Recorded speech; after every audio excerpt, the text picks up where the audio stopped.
Hey, what's up guys? So let's go ahead and talk about two of the things that you guys have been wondering about most with respect to the new Redline EX. Specifically, what we're seeing in testing with respect to its performance as well as its blind spot filtering capabilities.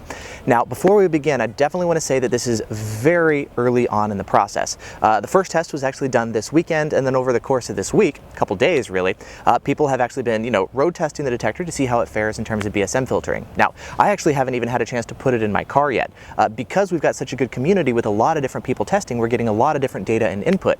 And thanks to a lot of other people, including Brainstorm 69, Jag 42, Pointer Cone, etc., a lot of the testers have been doing a lot of testing and sharing their feedback. And so I've got a lot of stuff to share with you guys. Yes, this is still very preliminary and early on, without a doubt, but we're starting to get a lot of good information, and so I wanted to go ahead and share that with you guys. So starting off with performance, I think this is one of the biggest questions. Escort has said that this should be comparable to what we've seen with the Escort Redline. Now, the Texas Countermeasure Testing Group actually got their Redline EX in on Saturday, and so they were able to do some testing on Sunday. They ran the original Redline, the new Redline EX, as well as the Uniden R3, and results were actually pretty much what we were expecting, but with one little twist. Now, they tested on 33.8, 34.7, 35.5, as well as K-band, and here's the general gist of the results. The top performer, no surprise, was the Uniden R3. It's what we've seen before, and this continues to be the case. If you want top-of-the-line performance, the Unidens are the one to get.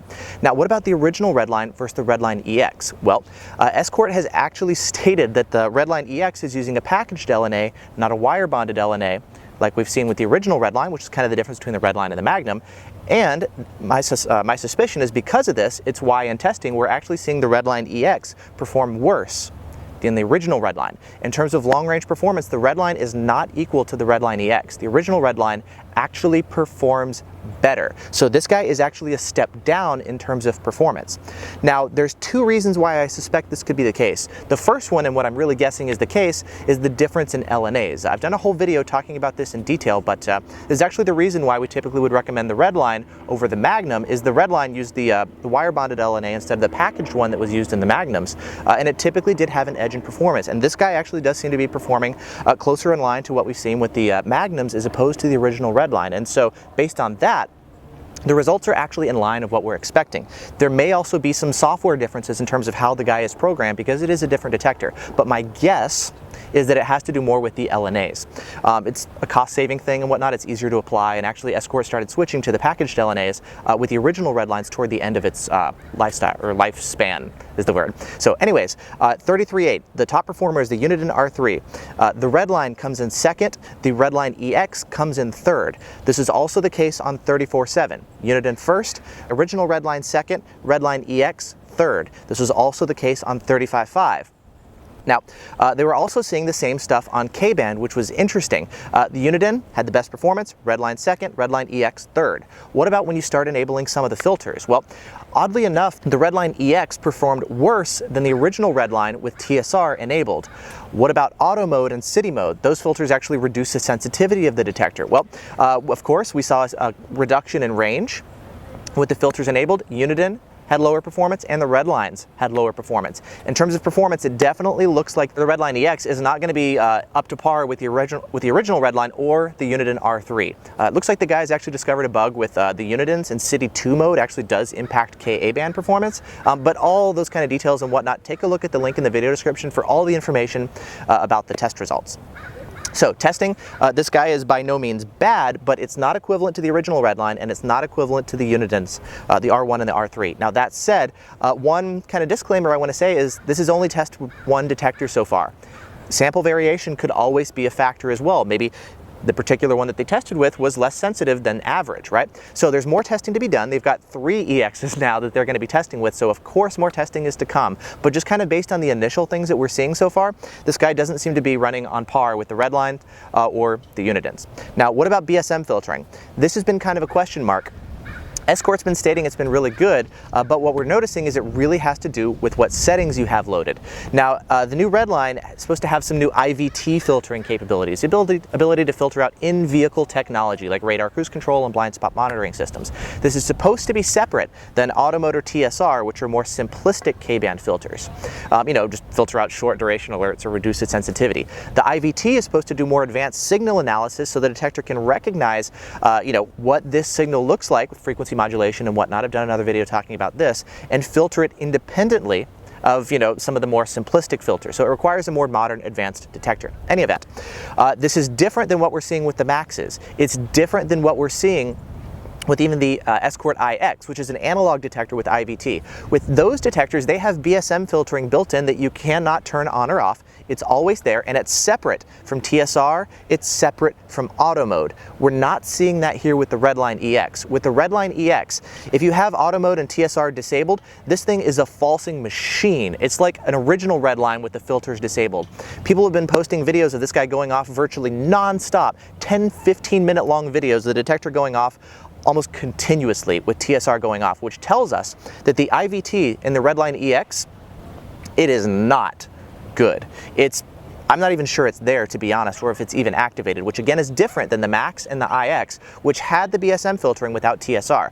Now what's interesting is if you enable TSR here on the Redline EX, the filtering in that case is actually quite good. It's one of the better detectors people are reporting. It's surprisingly quiet. It's only falsing to the usual suspects like your Acuras and your GM vehicles, right? So even against stationary falses, people are reporting it's doing a better job with TSR. So this is weird. This is different than you know, the IX and the Maxes. So I was really hoping this guy would be able to filter without resorting to TSR, because that can definitely impact performance. Because you're filtering out brief alerts, you'll have worse performance to quick trigger brief alerts, and you'll reduce range, especially in, like, you know, tree areas where I've got, because it's filtering out really short alerts. So this one does require TSR, it looks like, from initial testing to have really good BSM filtering, and when you do that, the detector is actually pretty quiet, which is great. This is going to be best suited to areas where you have long flat terrain. If you're driving in the mountains, in the forest, things like that, you're definitely not going to want TSR. And if there's a lot of K-band quick trigger or something, you're not going to want it either. So I was hoping that this detector, like the Redensos, the Unidens, the Stingers, even Escort's detectors, would be able to filter without resorting to some of the simplistic features like TSR, but that doesn't look like it's the case. Maybe the IVT is tied to TSR somehow, I don't know, but that looks to be what we're seeing so far. It's terrible with TSR turned off, which is very surprising, but with TSR turned on, it's actually quite good. Now, as far as other things, again, we're still kind of getting used to it. I actually spent yesterday evening, after posting the videos on YouTube, playing around to check the remember when I posted the video, like when you take it off the mount, it starts falsing in my car to KA band? I've been able to reproduce this issue consistently. I was able to do it at home, 35953, against my arm, my leg, my desk, tilting it down and getting it to reflect, and you guys can see it happen just now.